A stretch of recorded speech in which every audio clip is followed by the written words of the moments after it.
आपको लगता है कि आपके भी अखंड दीपक, गुरु का अखंड दीपक जले, तो 3 मार्ग हैं। पहला मार्ग ये है कि आप अपने को तपश्चर्या में डाल दो, आप अपने को तपस्या में डाल दो, आप गुरु जी के निर्देशों का पालन करो, आप कर्म करो, स्वाध्याय करें, अध्ययन करें, प्रयोग करें, प्रैक्टिस करें। और दूसरा है श्रद्धा से अपने जीवन को लबालब भरे, अंदर से भाव को आप अच्छा करें। और तीसरा जो मैंने हठ योग का बताया, प्राणायाम करें, नाड़ी शोधन करें, दीपक का दर्शन करें और त्राटक करके उसकी जो दीपक की शक्ति है अपने दीपक में हस्तांतरित करें।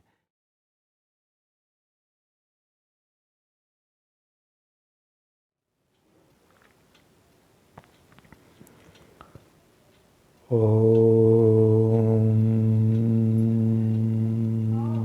भूर्भुवः स्वः तत्सवितुर्वरेण्यं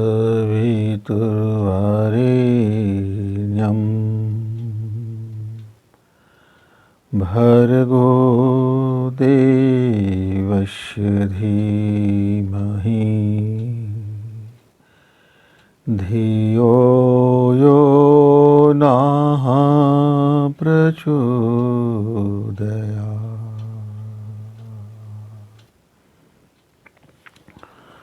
सभी गुरु भाई बहनों को बसंत का प्रणाम। कि गुरु जी के अखंड दीपक से हमारे दीपक, अखंड दीपक कैसे जुड़ जाए। तो मित्रों, यह बात ऐसा है कि जब हम अपनी अंतर दीपक जलाते हैं, जब गुरु जी से जब जुड़ते हैं, तो गुरु जी से प्रयास करके जुड़ा नहीं जाता, अभ्यास करके भी नहीं जुड़ा जा सकता। और गुरु कोई पदार्थ भी नहीं होता, और गुरु कोई विज्ञान और ज्ञान के सीमा में नहीं होता। सबसे पहले तो आप समझ जाइए, गुरु एक महा ऊर्जा होता है। उसकी पहुँच और उसके बगैर कल्पना आप इस ब्रह्मांड में नहीं कर सकते। वह इस यूनिवर्सल एनर्जी का मुख्य स्रोत होता है, वह यूनिवर्सल एनर्जी ही होता है। और जब ऐसे गुरु अपने को कोई प्रकाश में ला के कहता है कि बेटा ये मेरा सूक्ष्म स्वरूप यहाँ रहेगा, इस अखंड दीप में मेरा सूक्ष्म स्वरूप रहेगा, इस चैतन्य में मेरा सूक्ष्म स्वरूप रहेगा, और आप यहाँ आ करके अपनी बातें रख सकते हो, और आप मुझे जहाँ कहोगे वहाँ भी मैं जाऊँगा। इसलिए उसने कहा कि जब भी आपको अपनी कोई बात करनी है तो गायत्री मंत्र करना, आंखें बंद करना, सविता का ध्यान करना, और अपनी बातें अपने हृदय के अंदर से उद्गार हो जाएगा तो मुझ तक बातें पहुंच जाएगी। ये उनका आश्वासन भी है और यह उनका सच्चाई भी है। मित्रों, इसलिए कि मैं एक छोटा सा गांव में रहने वाला बहुत मामूली आदमी, जिसके जीवन में पता नहीं क्या क्या कबाड़ भरे रहे हैं, कितने कबाड़ों से ज़िंदगी चलता रहा है। लेकिन जब श्रद्धा ने आंखें खोली, जब विश्वास ने अपना आंखें खोली, और जब मैंने खुली हुई आंखों से ध्यान किया, तो गुरु जी का बुलावा आया। गुरु जी का बुलावा आया। गुरु जी ने इतना ही कहा, बेटा तू अपनी अलख जलाए रखना, अपनी अलग जला रखना, और मैं कर्मकांडी नहीं हूँ। मित्रों, कर्मकांडी व्यक्ति कर्मकांड के माध्यम से गुरु पूजन करता है, माँ की पूजा करता है, दीपक की पूजा करता है। तो हर व्यक्ति अपने अपने अनुसार से अपने अपने गुरु को, अपने अपने ईश्वर को, और अपने अपने आराधना को, उपासना को एक विधि निकालता है। हर व्यक्ति को निकालनी चाहिए, क्योंकि हर व्यक्ति एक अलग डिजाइन से पैदा हुआ है। हर व्यक्ति का ऊर्जा का ट्रांसमीटर बिल्कुल अलग फ्रीक्वेंसी में होता है। इसलिए हम किसी एक फ्रीक्वेंसी से हम गुरु की महिमा अपार होता है।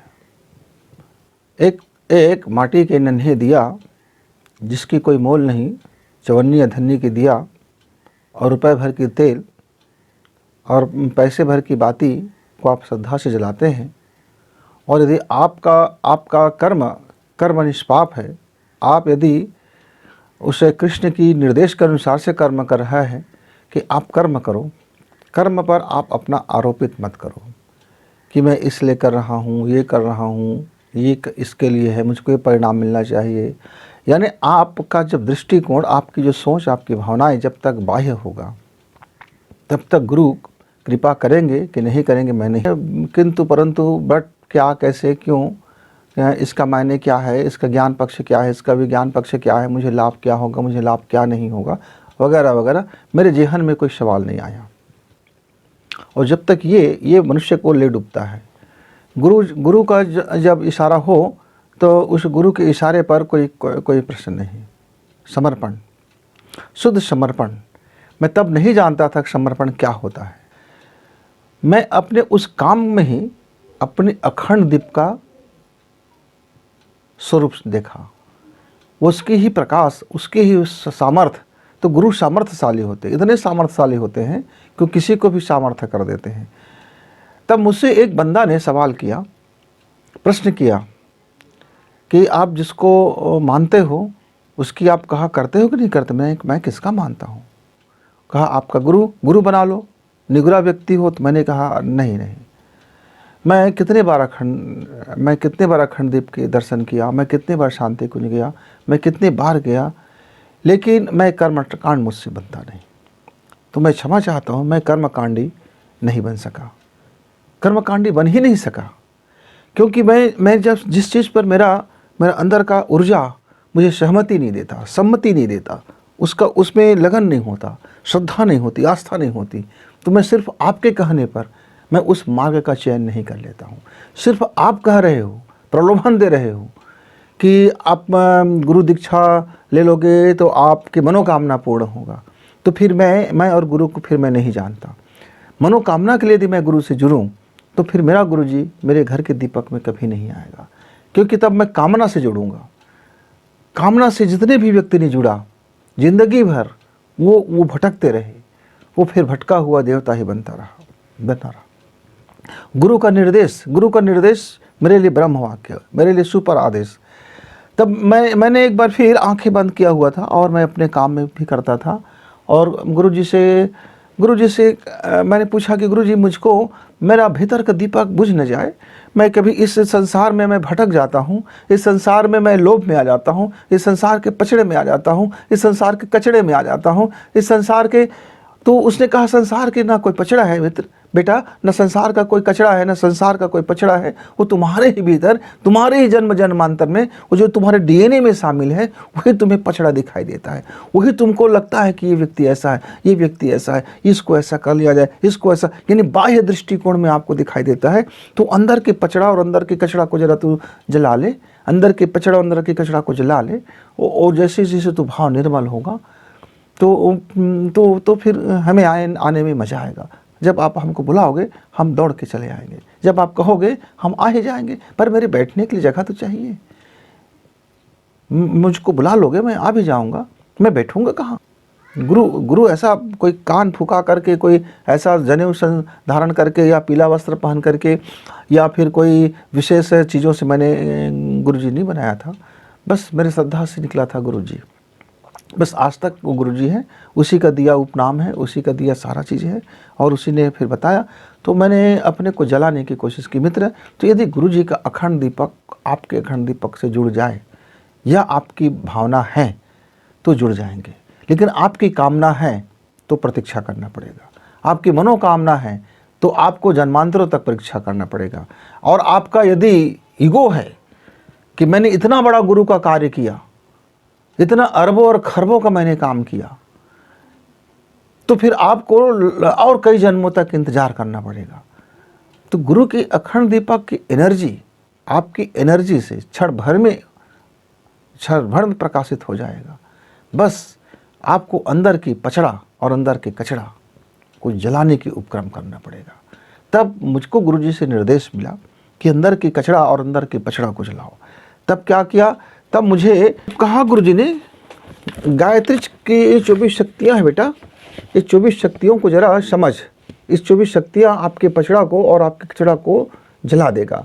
आपके जीवन की 24 एनर्जियाँ, 24 ऊर्जा का केंद्र, और 24 पचड़ा का केंद्र, और 24 कचड़ा का केंद्र, और 24 खजाना का केंद्र, और 24 प्रकार के आपके ग्रंथियाँ, और 24 प्रकार की आपकी ऊर्जाएं, और 24 प्रकार की आपकी मन की परतें, और 24 प्रकार की आपकी शरीर की परतें, और 24 प्रकार की आपके जीवन की दृष्टिकोण, और 24 प्रकार की आपकी सोच, ये सब में यदि ये 24 गायत्री शक्ति को समझ जाओ और पचड़े और कचड़े यदि जल जाएगा तो आपका भीतर का जिस दिन दीपक जलेगा, बाह्य दीपक जला लेना, और फिर उस बाह्य दीपक में हम आ ही जाएंगे।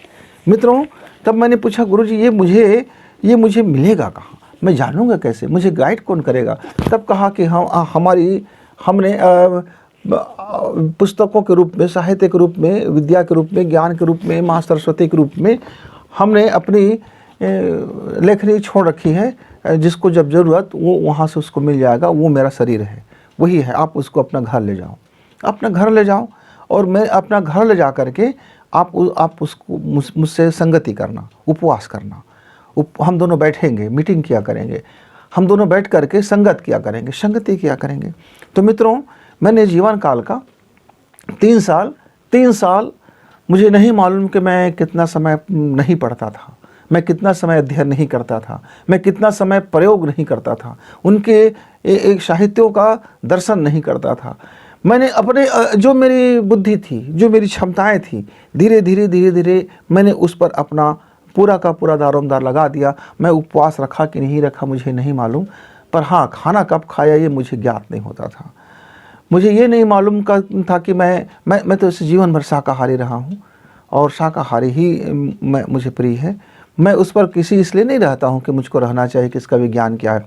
फिर धीरे धीरे गुरुजी की कृपा होता गया, और गुरुजी की कृपाएं होती गई, और मन का अंतःकरण का कचड़ा और पचड़ा धीरे धीरे कम होता गया, और विद्या अध्ययन माँ सरस्वती का वीणा पाणनी के उपवास लगातार होता रहा। मित्रों, तब उन्होंने एक दिन कहा कि अब तुम्हारे अंदर का थोड़ा सा पचड़ा और कचड़ा जल गया है, तुम अब भीतर के दीपक जला लो, अपनी सांसों से दीपक जला लो, अपने सांसों का दीपक जला लो।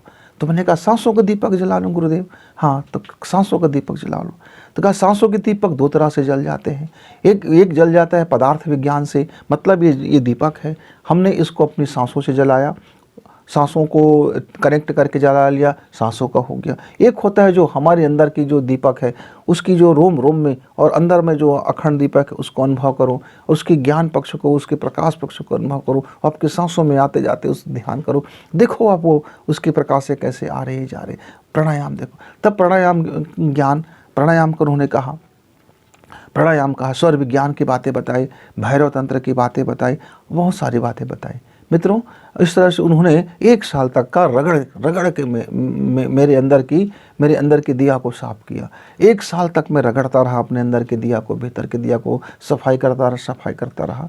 और उसके बाद फिर अनायास हुआ कि अब बाह्य दीपक भी जला लेने चाहिए।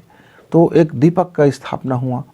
मैं इसके लिए कोई पूजा पाठ नहीं रखा, कोई तामझाम नहीं रखा, कोई पाखंड पूजा नहीं रखा, कोई कर्मकांड पूजा नहीं रखा।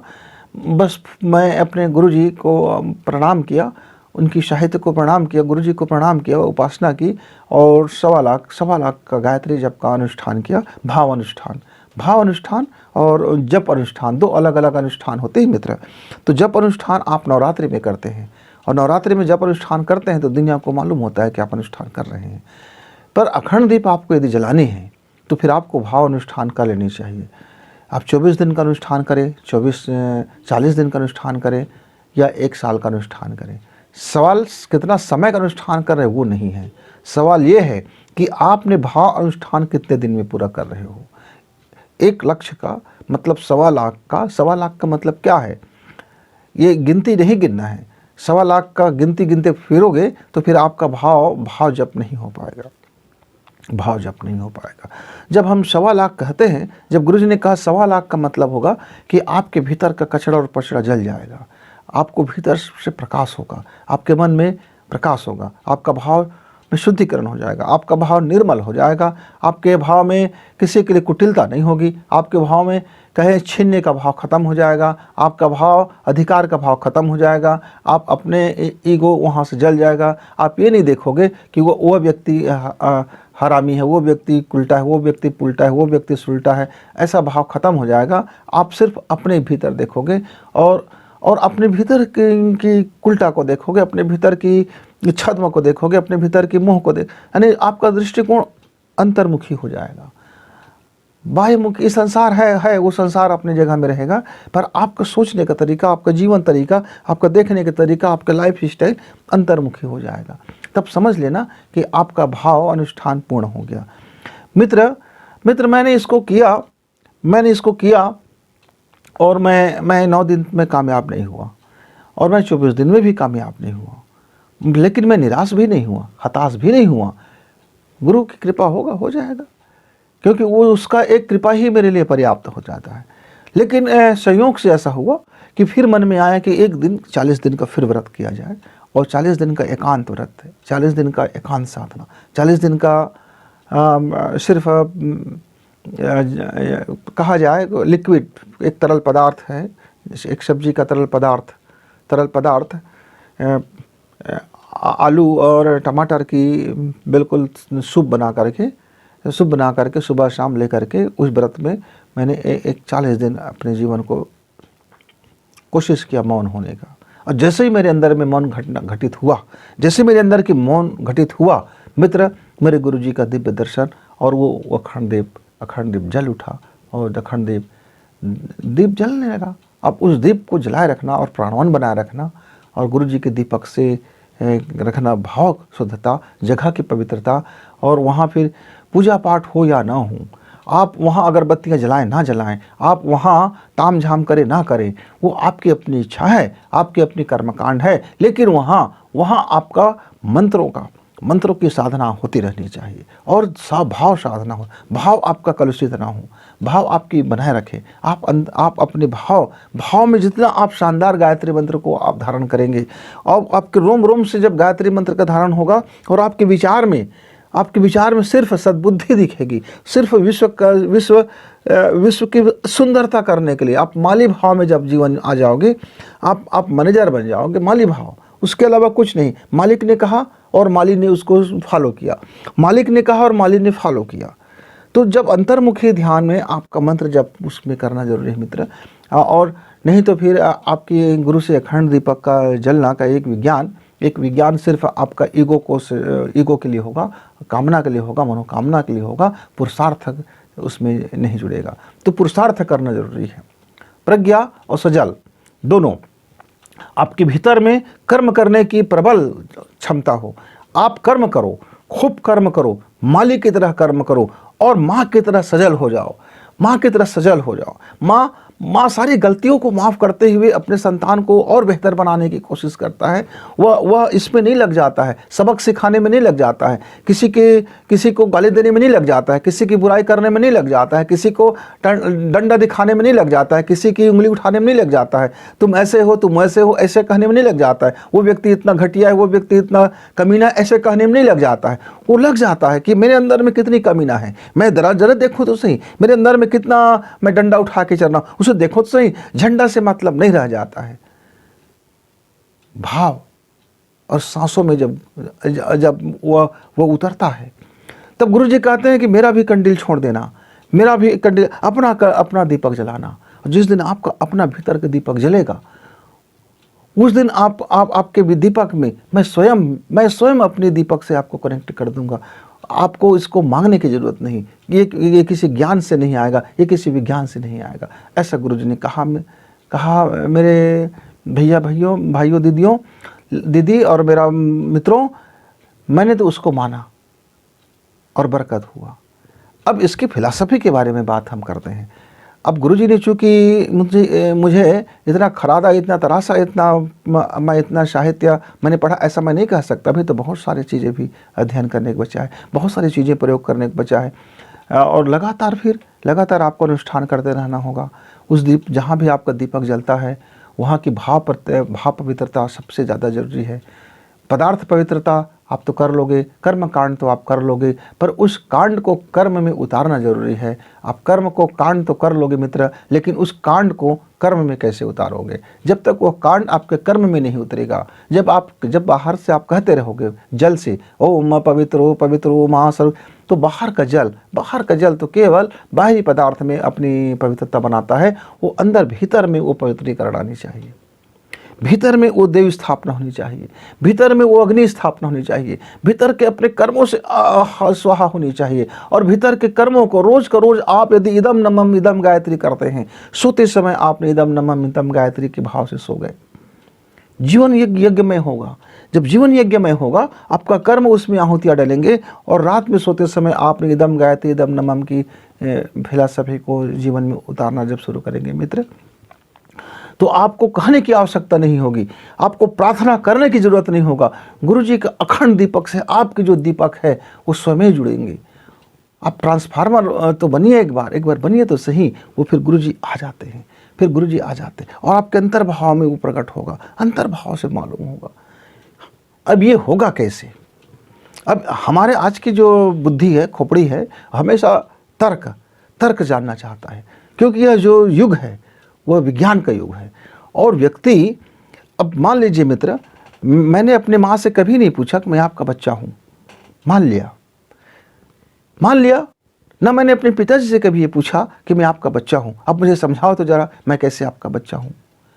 यदि कोई बच्चा से अपना माँ से पूछे तो माँ उसको दो लगा के देगी गाल को, 2 चमाचम देगी गाल को, कि मुझसे पूछता है कि तू मेरा बच्चा है कि नहीं। मुझको प्रमाणित करना पड़ेगा तू मेरा बच्चा है कि नहीं। मैं साइंस के लैब में जाना पड़ेगा मुझको कि तू मेरा बच्चा है कि नहीं बताने के लिए। साइंस आज का पैदावार है, और अध्यात्म जो मूल है, इस सृष्टि का मूल है, एनर्जी मूल है, आप उसको प्रमाण मांगते हो। आज का आदमी भगवान का प्रमाण मांगता है।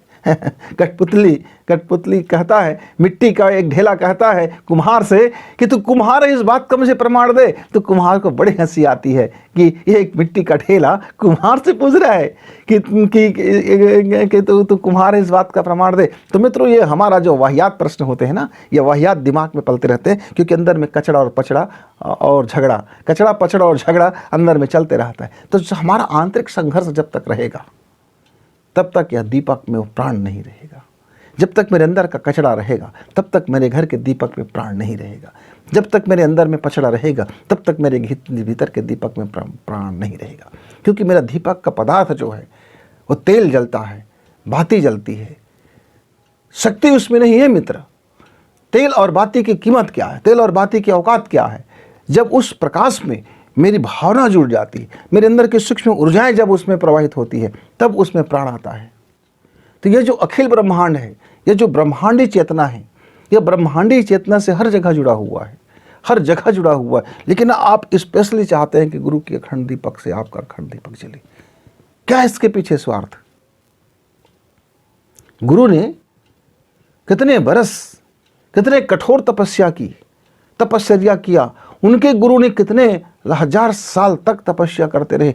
वह अग्नि जला के रखा, वह अग्नि कुंड जला के रखा, वह अग्नि, अखंड अग्नि, उस अखंड अग्नि से जब गुरु जी ने अपने दीपक अखंड ज्योत जब जलाया और वो जलता रहा, उसकी साधनाएं करते रही, तपस्याएं करते रही, अपना कर्म करते रहे, अपने पुरुषार्थ करते रहे, अपने हिस्से का तपस्या करते रहे, और अपने हिस्से का प्रेम भी बांटते रहे, अपने हिस्से का दुलार भी देते रहे। वो अपने को पूरा का पूरा बांट दिया, एक राई रत्ती भी अपना कुछ नहीं रखा, अपना पूरा हर चीज अपने बच्चों में बांट दिया। वो कभी नहीं कहे कि तुम घटिया आदमी हो, उसने कहा कि तुम्हारे अंदर में कचरा है, उसे जला लो। पर हमारी नज़र में किसी को हम घटिया देख लेते हैं, हमारी नज़रों का दोष हो जाता है। तो पहले अपनी नज़र ठीक कर ले, चश्मा उतार लीजिए। जब चश्मा उतरेगा, शुद्धता से जब आपका हृदय भरेगा, गुरु से जब आपका होगा, तो गुरु आपको स्वयं निर्देश करेंगे कि आपके अखंड दीपक में उनके अखंड दीपक की शक्ति कैसे आप पहुँचेंगे, क्या उसके लिए प्रतिबंध होगा, क्या अनुबंध होंगे, क्या शर्तें होंगे। तो पात्रता विकसित करना होता है, और गुरु स्वयं में निर्देश करते हैं। गुरु कहता है, निर्देश करता है, और वो आप अपनी पात्रता जब विकसित करोगे तो वो कृपा हो जाता है। गुरु तो कृपा निधान है, वो अहेतुक कृपा करते हैं। आप में पात्रता नहीं भी है तो भी कृपा कर देते हैं। आप इसकी परख मत देखो कि मैं अभी कितना शानदार बन गया हूँ।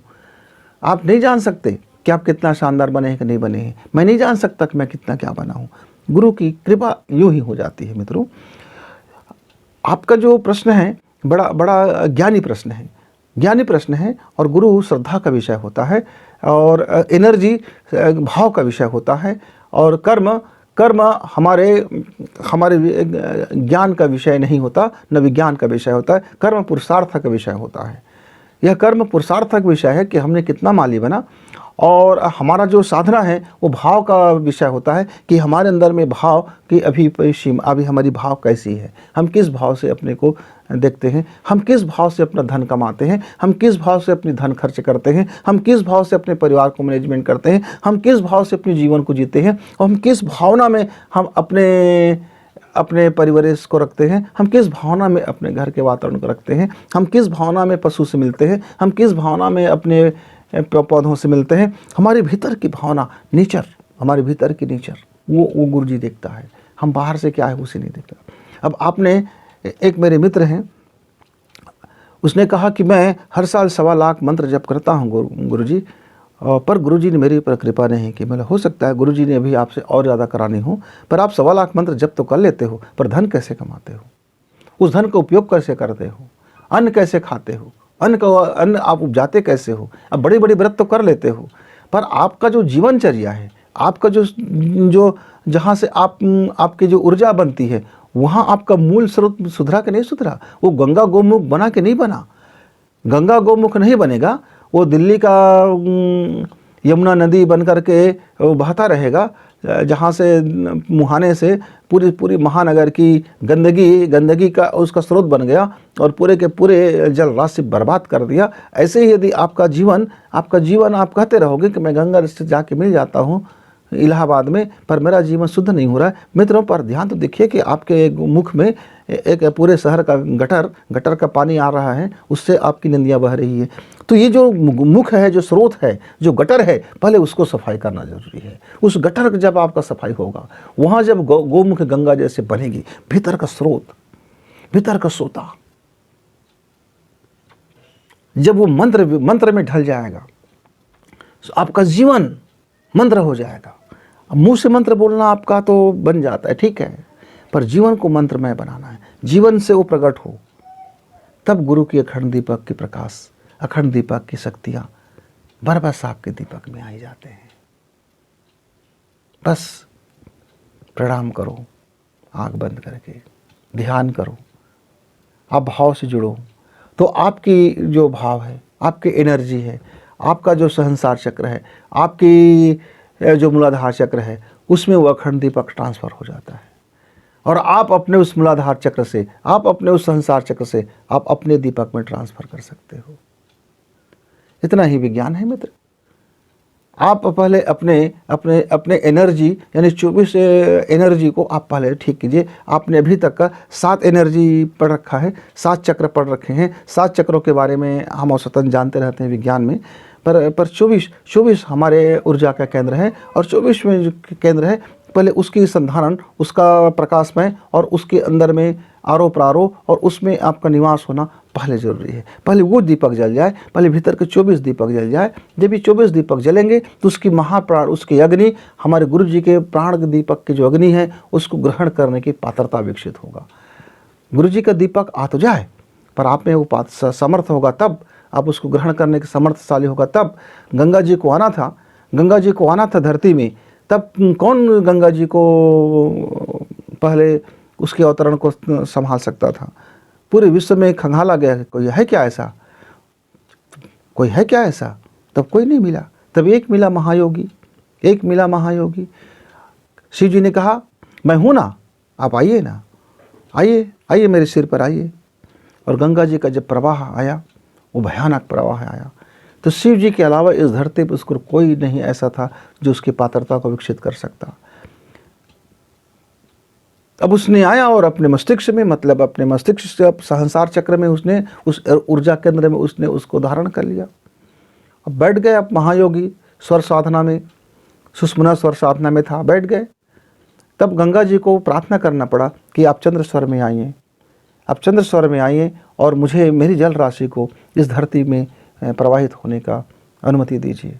और तब फिर चंद्र स्वर में आया शिव जी और आकर के गंगा जी का प्रवाह हुआ, गोमुख गंगा निकला। मित्र, तो गुरु गुरु गुरु बहुत महाकाल है, गुरु जी तो महाकाल है। और गुरु का जो एनर्जी पावर है वो बहुत भयानक है, बहुत प्रचंड है और बहुत झंझावात वाली है। इसलिए हम ये कामना ना करें कि मेरे गुरुजी का अखंड दीपक मेरे अखंड दीपक से जुड़ जाए, बल्कि ये कामना करें कि हम रोज़ अपने गुरुजी के अखंड दीपक से हम भाव में, हम अपने शुद्ध अंतःकरण से हम उस अखंड दीपक का दर्शन करें और कोशिश करें कि वो अखंड दीपक मेरे अंदर के एक एक दीपक को जलाता हुआ चला जाए।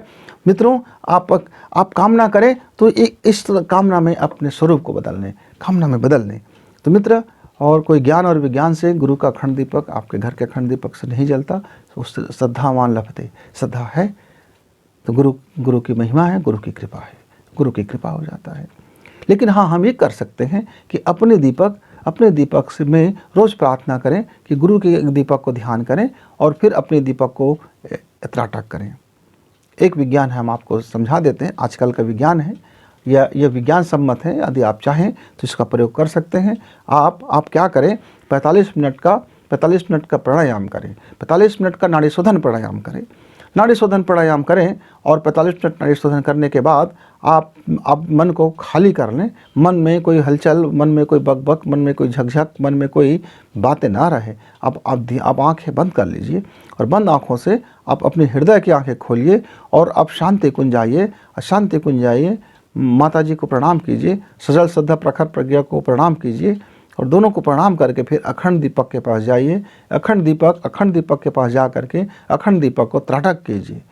15 मिनट तक अखंड दीपक को त्राटक करते रहें और आपका रोम रोम गायत्री मंत्र बोलते रहें। अखंड दीपक की त्राटक कीजिए और 15 मिनट जब आपके औसतन त्राटक हो जाए तब आप आंखें खोलिए और अपने दीपक को 15 मिनट तक देखते रहिए, इस भाव से कि वहाँ के अखंड दीपक आपके भावना में आया है और आपकी भावना से, आपकी आंखों के माध्यम से आपके दीपक में वह प्रवेश हो रहा है।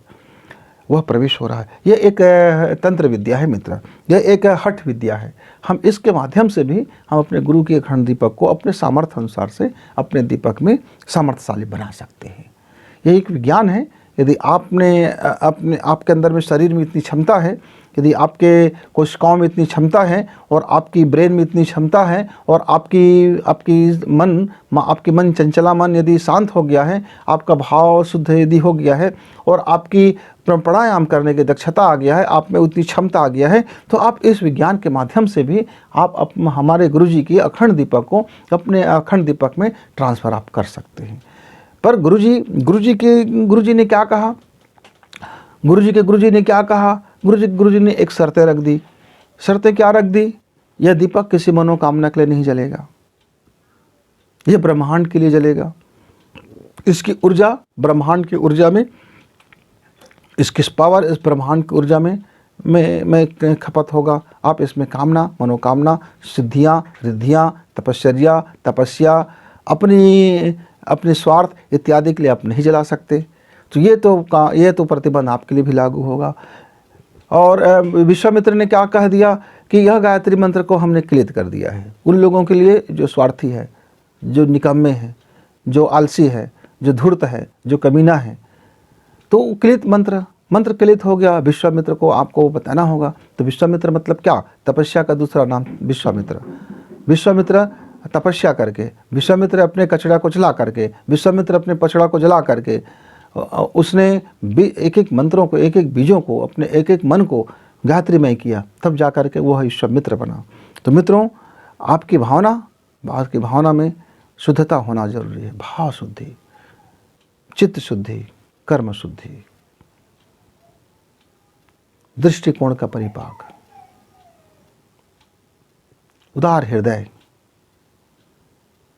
ये उसकी आंतरिक शर्तें हैं। अब बाह्य शर्तें तो कर्मकांड में सब दुनिया जानते हैं। कर्मकांड के विषय में मैं बहुत ज़्यादा नहीं जानता। हाँ, विज्ञान जानता हूँ कर्मकांड का, पर कर्मकांड का मैं आदी नहीं हूँ। ये मेरी अपनी व्यक्तिगत मामला है, ये मेरी अपनी व्यक्तिगत सोच है। हाँ, गायत्री परिवार का, शांति कुंज का अपना एक नियम होगा, अपना एक निर्देशन होगा। वे उनके नियम और उनके निर्देश उनके कार्यकर्ता भाई बहनों पर और गायत्री परिवार में जो जुड़े हुए जो लोग हैं उनके ऊपर होना भी चाहिए। वो एक व्यवस्था क्रम है। पर हम तो क्या है कि न तो मेरा झंडा है ना तो मेरा डंडा है, मैंने पहले कह चुका है। बस श्रद्धा से जैसे गुरुजी पिताजी मान लिया, वो जीवन पर्यंत मान रहा हूँ।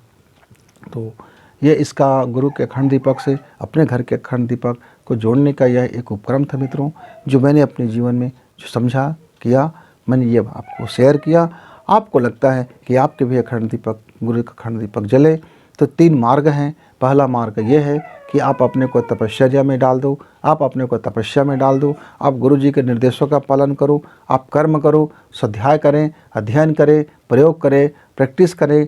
और दूसरा है श्रद्धा से अपने जीवन को लबालब भरे, अंदर से भाव को आप अच्छा करें। और तीसरा जो मैंने हठ योग का बताया, प्राणायाम करें, नाड़ी शोधन करें, दीपक का दर्शन करें और त्राटक करके उसकी जो दीपक की शक्ति है अपने दीपक में हस्तांतरित करें।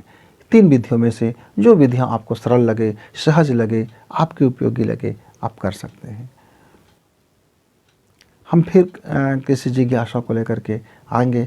तब तक के लिए विदा, नमस्कार, धन्यवाद।